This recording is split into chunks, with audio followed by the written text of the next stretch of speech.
وآل محمد. على بركة الله وتوفيق مجلس الإصلاح العشائري مستمر بمبادرة تكريم الشخصيات العشائرية البارزة المرموقة في الوسط العشائري والمجتمع العشائري الذين لهم دور فعال في استتباب الأمن وإصلاح ذات البين وحل النزاعات العشائرية والمحافظة على السلم والسلام المجتمعي.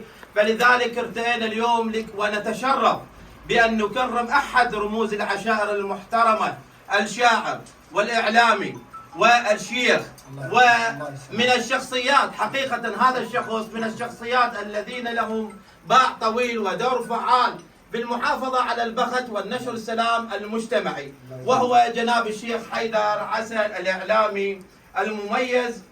ارتئينا أن نكرمه بكتاب شكر وتقدير من مجلس الإصلاح العشائري ونقول له ألف مبروك. شكرا جزيل الشكر والاحترام والمودة والتقدير لمجلس الإصلاح العشائري على هذا الدعم المتواصل للشخصيات العشائرية، وأيضا هذا الدعم والله الكريم إذا كان عطائنا 10% راح يصير 100%، لأنه أكو ناس تثمن وتباوع وتقدر الدور الفعال لكل الشخصيات. أنا أهنيكم على هاي المتابعة القيمة، وأهنيكم على هذا المجلس اللي هو من جميع العشائر وتحت عنوان تصحيح السنائل العشائرية، وأيضا هناك فعاليات لكم أخرى يشار لها بالبنان والاحترام. فأنا ممنون من عندكم، شكرا على كرم الدعوة وشكرا على كرم التكريم، وأسأل الله ورسوله أن أكون كما تظنون.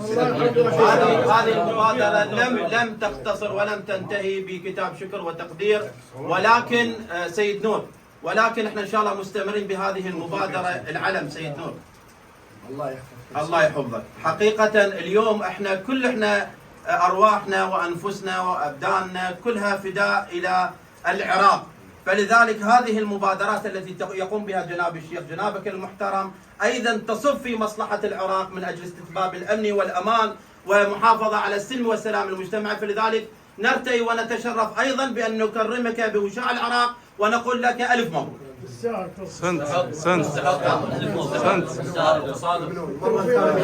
مرة ثانية باسم برنامجنا برنامج عقلاء على المحك، وباسم جميع متابعينا، لانه لو ما متابعينا الكرام احنا ما وصلنا لهذا المستوى. متابعينا اللي بالعراق واللي خارج العراق واللي المغتربين باسمهم جميعا نتقدم لكم بالشكر الجزيل، ونتقدم لكم بالاحترام والتقدير والثناء، ونسأل الله ورسوله أنه تكونون على قدر المسؤولية اتجاه هاي المهمة، ألا وهي مهمة صعبة جدا، إصلاح ذات البين.